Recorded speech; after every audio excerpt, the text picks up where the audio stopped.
King Tutankhamun's name is as famous as historical titans like Julius Caesar, Genghis Khan, and Alexander the Great.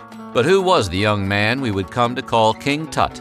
Today, we're going to take a look at some weird facts about King Tut. Now, when he was a young man, he never thought he'd see people stand in line to see the boy king. King Tut, how'd you get so funky? To us, he's King Tut, but the ancient Egyptians never called him that. Before ascending to the throne, he was known as Tutankhaten, which means living image of Aten. After being crowned, he became Tutankhamun. Amen, also known as Amun-Ra, was the chief deity of Egyptian mythology, which means that this name change applied a pretty significant promotion for Tut. But those names were just the tip of the iceberg. Tut was also known by a variety of other monikers that reflected various aspects of the divine role he assumed as pharaoh. Some of these other names included, well, I'm not even going to attempt these names. Imagine trying to order a drink at Starbucks with one of those names. As with European ruling families of the 19th century, incest was common among Egyptian royalty. Keeping noble bloodlines pure was a big priority, and to that end, it is generally believed that Tut's parents were brother and sister. In fact, tests were performed on Tut's mitochondrial DNA by the Institute for Mummies in Iceland, which sounds like something I would be streaming late night on Netflix, but is actually a research group from Italy. Inherited from only the mother, this DNA revealed that Tut's mom was the genetic sister of the pharaoh Akhenaten, who was known to be Tut's father.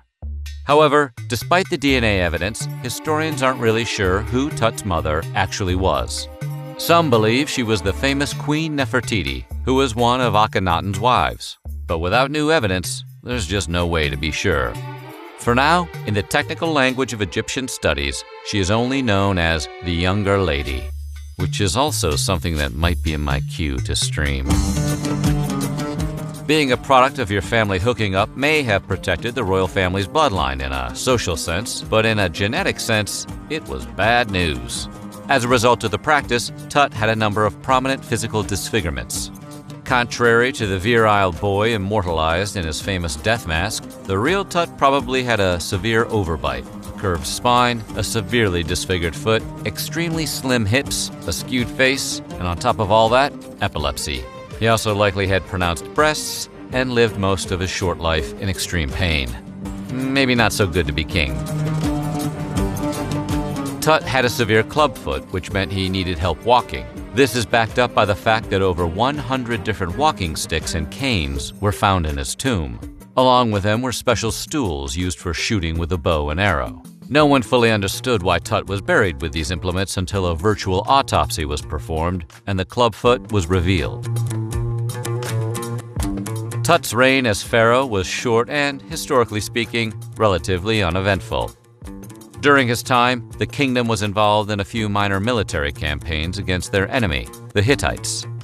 Tut likely had no role in these battles, but he did probably play at least some role in reviving the worship of Amun and moving the capital of Egypt from Amarna back to Thebes. He also restored many places and temples that were destroyed in previous conflicts. Tut was married shortly after ascending to the throne. As was the family tradition, his bride was a relative, his own half-sister, Ankhesenamun.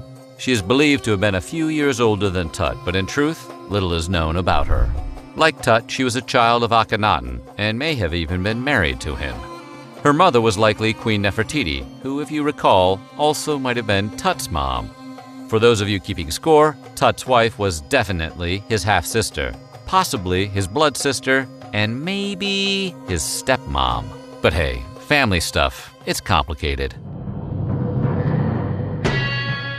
Tut's brittle bones have led a number of experts to believe that he had been crushed, possibly in a chariot accident. However, a virtual autopsy conducted in 2014 found that most of the breaks occurred after the king was already in the afterlife. Possibilities include that the bones were broken during the embalming process, or even in the stages of excavating his tomb.